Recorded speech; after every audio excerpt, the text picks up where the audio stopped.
Al recaer en el referente, el mensaje se ciña al tema que expondrá de manera sucinta, con la menor intervención del emisor. Tomemos, por ejemplo, las definiciones de cualquier disciplina, mucho más si es una ciencia, como todo triángulo posee 3 lados. Es decir que la referencia está trabajada fundamentalmente en los textos científicos. Las definiciones trabajan con la función referencial. ¿A qué se está refiriendo ese texto?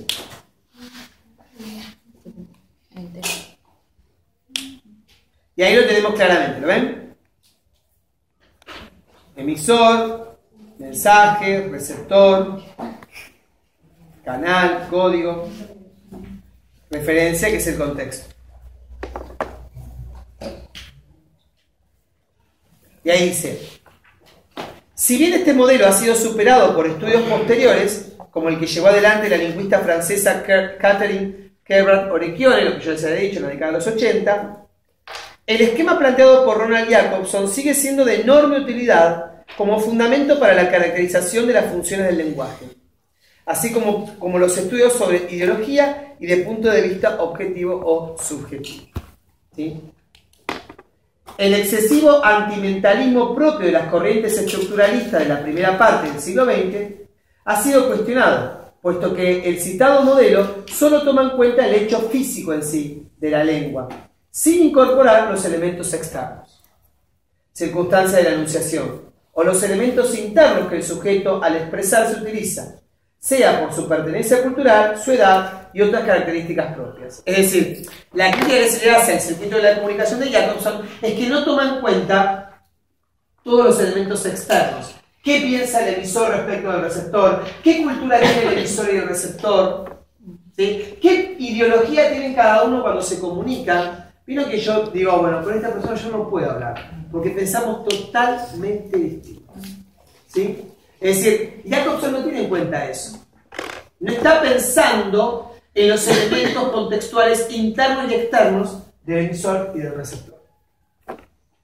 La religión, la política, las ideologías, el pensamiento, etcétera, etcétera, etcétera. Es decir, no está pensando lo psicoanalítico, menos que menos. Que es lo que sí trataba de pensar, ¿quién? Bühler. Pensar en una deixis de la fantasía es pensar en qué, justamente, a qué recurso de la memoria apela el emisor y el receptor. ¿Él es el que se centraba en el mensaje? No. ¿Quién? Jacobson. No, Jacobson se centra en los 6 elementos y pone las funciones del lenguaje, pero en esa función del lenguaje no está pensando en los elementos externos e internos que intervienen en toda comunicación.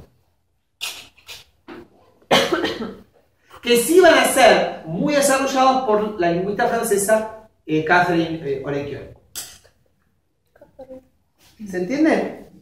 Entonces, lo que sí tiene interesante es que las funciones del lenguaje de Jacobson se estudia muchísimo en la escuela secundaria. El circuito de la comunicación de Jacobson se enseña y enseñamos a que los chicos puedan reconocer en un texto, ya sea oral o escrito, cuál es la función que yo quiero ahí llevar adelante.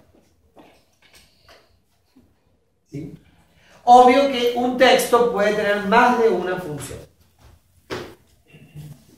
Si yo mando un mensaje de texto a alguien y le pongo, más vale que llegues temprano, porque yo me siento muy mal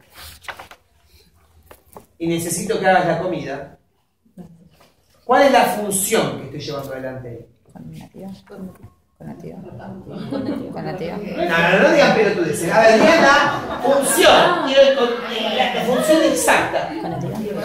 Conativa, porque estando bien, la función conativa. Porque ¿qué intento hacer? Convencer. Convencer mediante una orden, obviamente. Porque no estoy diciendo, por favor, podés llegar temprano, me siento mal. Pero a la vez hay otra función ahí. Emotiva. ¿Por qué digo? Claro. Me siento mal, no porque es fática. ¿No podés venir? No. ¿Hay un poquito de latín? No. ¿Y función poética también? Porque te hace una repoesía para que venga. ¿Sí? ¿Se va entendiendo? Digo, cada vez que hablamos usamos, según la teoría de Jacobson, una función. Obviamente, ya sea un texto oral o un texto escrito, podemos encontrar varias funciones. No es que hay una sola. ¿Sí? Es decir, el discurso político. Ahora que vamos a entrar de vuelta en campaña. ¿Qué función tiene? Conativa. Intento convencerte para que me votes. Con todos los artilugios del lenguaje que puedo hacer. Usando determinados conceptos, determinadas frases. Para poder lograr un objetivo, que es consumir. La publicidad, el discurso periodístico, la argumentación, están puestas sobre el receptor. ¿Sí? Y también sobre la referencia del lenguaje. ¿Mm?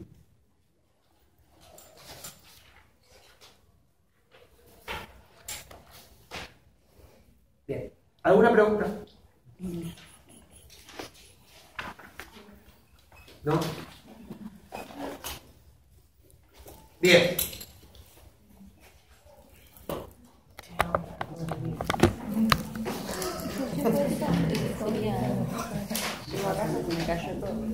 ¿La poética es solamente literario? Debe ser que sí. Profe, ¿la función poética solamente cuando es literario? Uy, mira.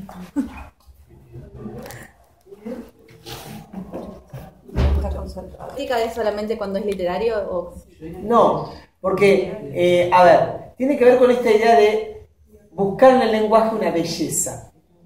Porque si yo a vos te digo, voy a poner un ejemplo bien tonto, ¿no? Mi cucharita de té, ¿me podés traer tal cosa? Claro, ya está.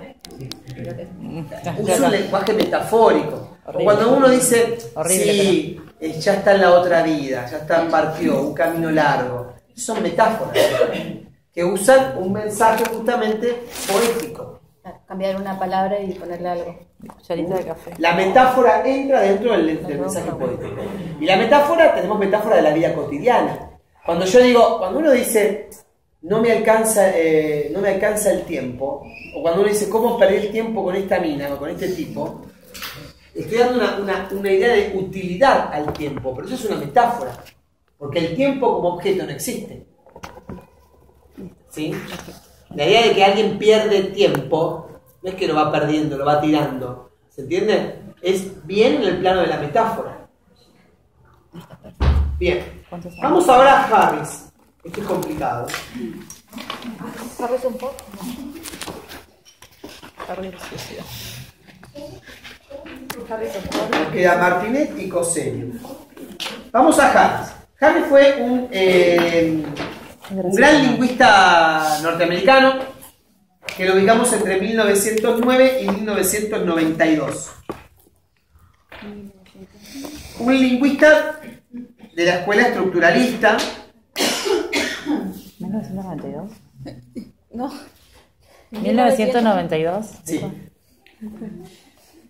1909. Casi 100 años vivió. Por eso me quedé sacaba las cuentas y no me daba. Dice, en Harris, el mejor exponente de la metodología propia de la lingüística estructuralista, no hace falta que explique qué es el estructuralismo porque está en la primera parte del libro, se señala que su interés se dirige a las operaciones y procedimientos de análisis más que a los resultados de ese análisis. Es decir, lo que intenta mostrar Harris es justamente cómo operan y cómo se procede en un discurso. Esto, que es una característica de Harris, es también en cierta medida uno de los aspectos constitutivos de la corriente estructuralista en lingüística. El estructuralismo en lingüística es ante todo un método, ¿sí? Porque hablamos de ciencias. El estructuralismo, el generativismo y el funcionalismo son métodos de análisis respecto de la lengua. El propósito no es tanto lograr una teoría precisa como usar un método preciso, De ahí que haya un especial interés en caracterizar antes que nada dicho método.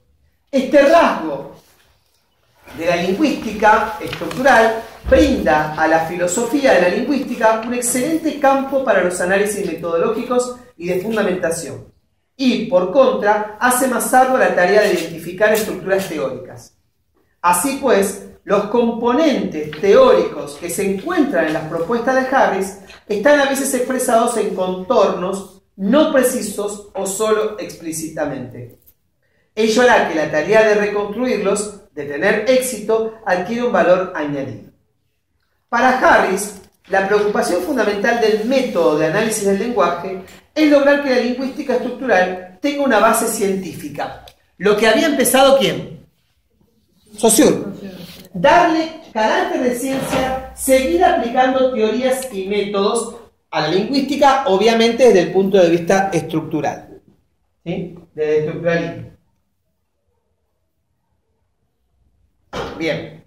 Es por ello que su interés está centrado en establecer rigurosamente las operaciones que debe cumplir el investigador al estudiar una lengua.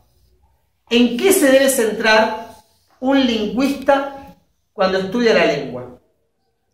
Y no una teoría de los análisis estructurales que resultan de esa investigación, sino a dónde debe apuntar una teoría lingüística desde el campo estructuralista.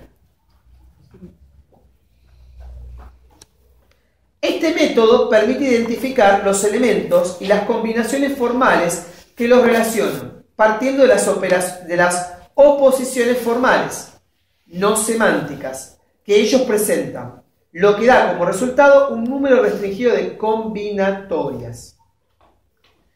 Es decir, el método que intenta mostrar Harris es el método de la combinación. ¿Cómo se pueden combinar en una estructura lingüística? Perdón, una estructura sintáctica.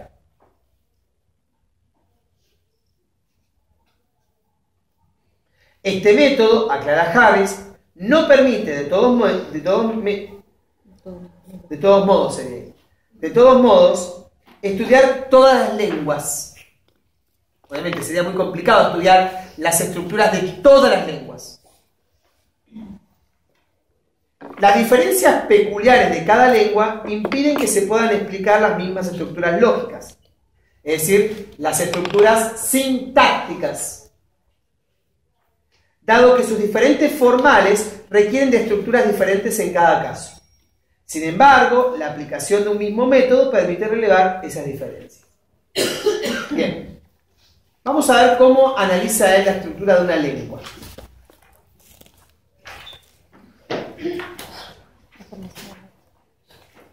Otra cosa importante, Harris aplica en su método estructural en la lingüística la lógica y la matemática.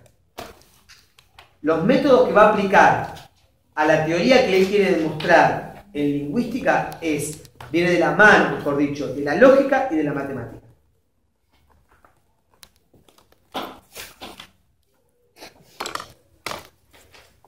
Sigo.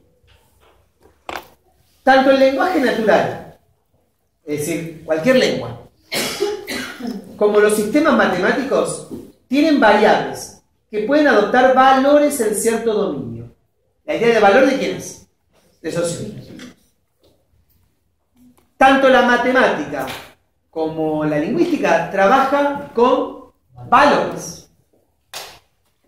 ¿Sigue?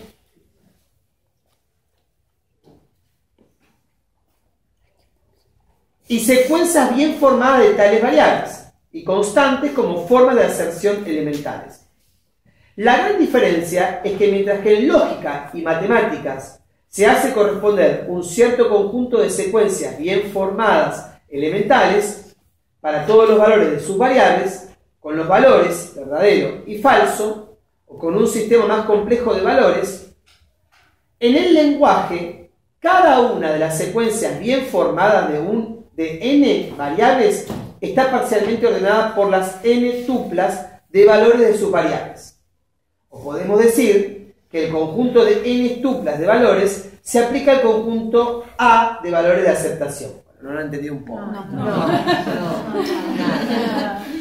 Bueno, es bien lógico, obviamente, Pero la matemática lo que Harris intenta explicar. Claro. La matemática no.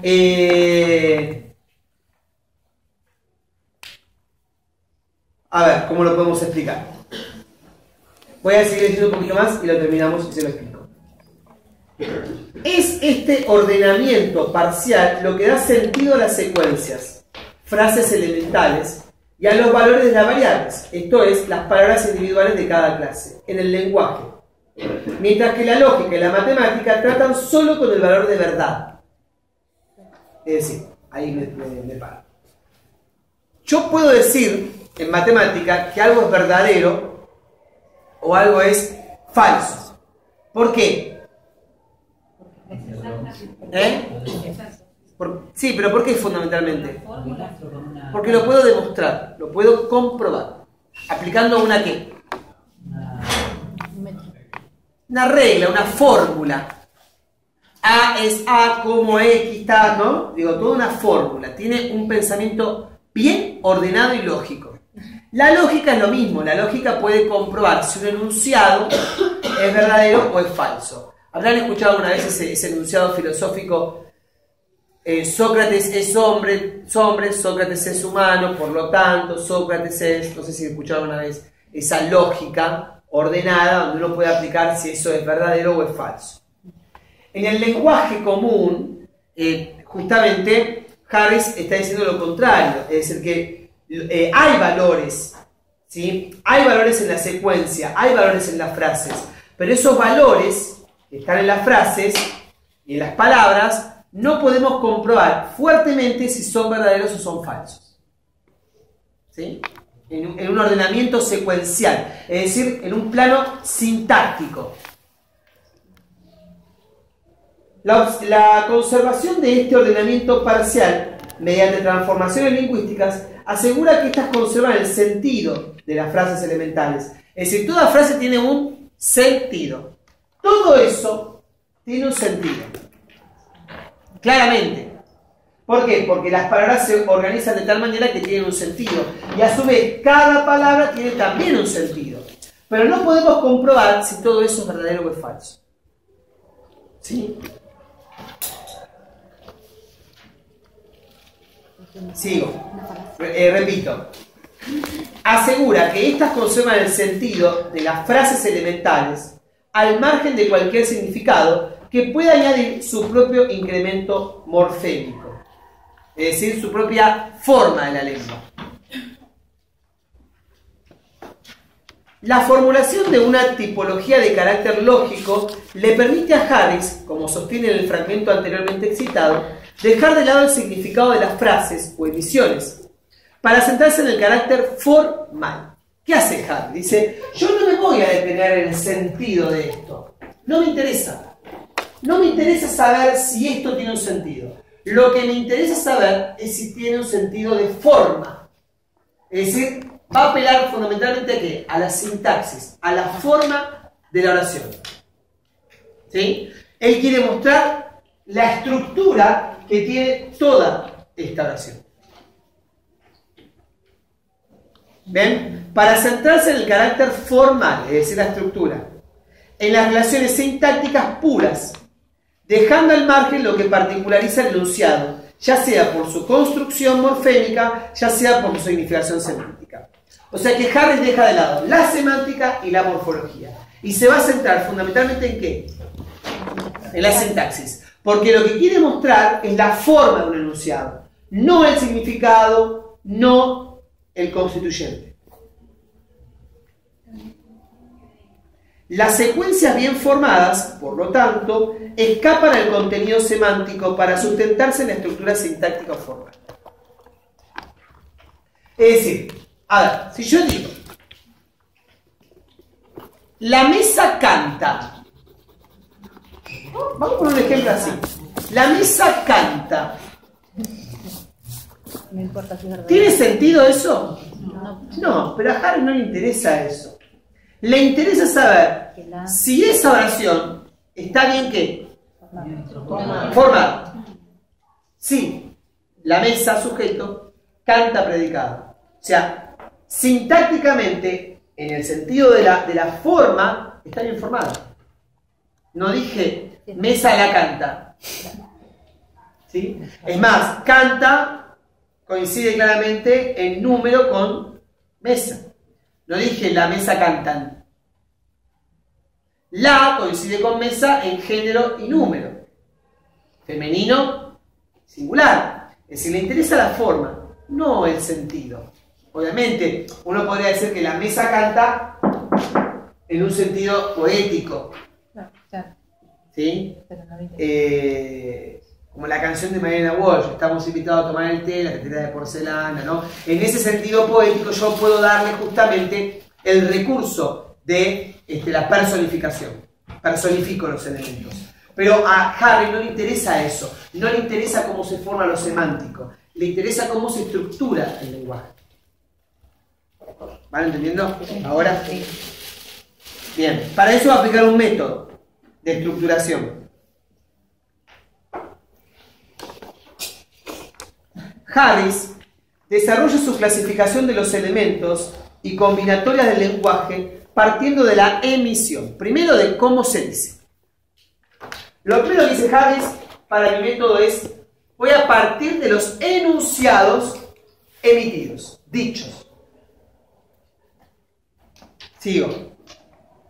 Unidad de habla de una persona que se haya comprendida entre dos silencios. Dichas emisiones conforman, a su vez, un corpus limitado que le permite al lingüista desarrollar su método de análisis a la totalidad de una lengua. Es decir, que el método de análisis se puede aplicar a aquellas emisiones que no se hayan registradas en el corpus de trabajo. Una característica del método planteado por Harris es aquella por la cual ciertas emisiones, o partes de ellas, son similares más allá de los contextos a los que se expresaran dichas emisiones. Lo que se basa en el principio conductista que establece que ante un determinado estímulo la respuesta es generalmente similar. Por ello, la búsqueda de un sustento en el significado de la expresión es descartada, como ya observaremos, toda vez que el enunciado, de esa manera, se llenaría de subjetividad, cualidad que alejaría el análisis de su carácter científico y por ende objetivo. Es decir, no le interesa a Harry saber, cuando yo expreso una oración, el punto de vista subjetivo. No le interesa. Solamente está en el plano de la objetividad. Intenta mostrar cómo se puede estructurar esa frase. Este análisis permite, de acuerdo con el postulado teórico de Harris, predecir las emisiones de una lengua, partiendo de una serie de axiomas que permiten definir los elementos iniciales. Axiomas que, relacionándose entre sí, comportan teoremas que se definen del mismo modo que los principios teoréticos de la matemática o de la lógica moderna.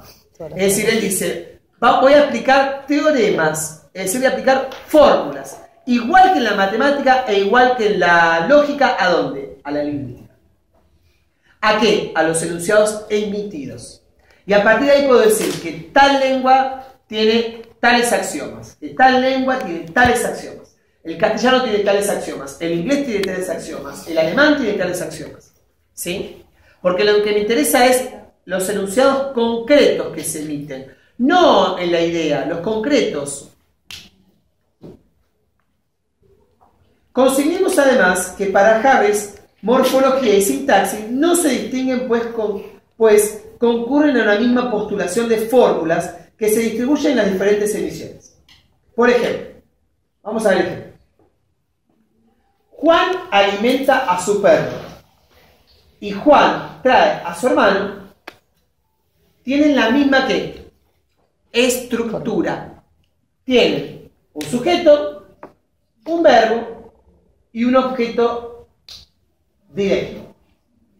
Juan alimenta a su perro, lo alimenta. Juan trae a su hermano, lo trae. O sea, ¿qué es en lo que cambia a cada uno? Que a Buehler no le interesa. El sentido. Pero no la estructura. La estructura es la misma. ¿Cuál es la estructura? Se relacionan bajo la misma forma. Núcleo y verbo. Juan, núcleo, alimenta a su perro, verbo. Donde N es Juan y B las dos formas del predicado observadas. ¿Me van siguiendo?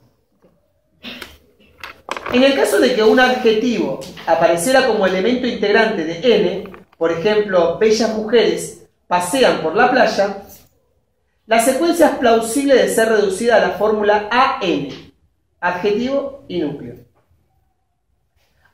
Porque fíjense, bellas mujeres sería el sujeto, ¿no? Compuesto por un adjetivo bellas y un sustantivo mujeres. O sea que la fórmula ahí es AN y el resto pasean por la playa es B. Fíjense, son todas fórmulas bien matemáticas.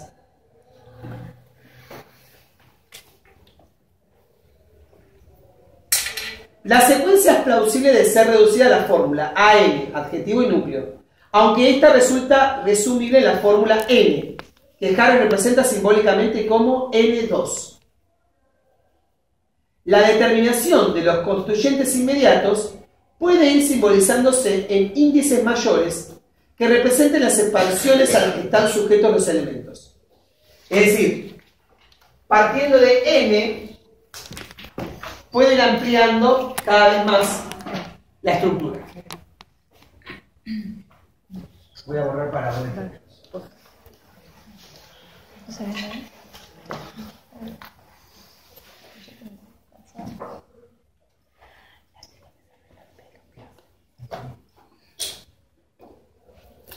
Por ejemplo, si el enunciado es nuestras bellas esposas,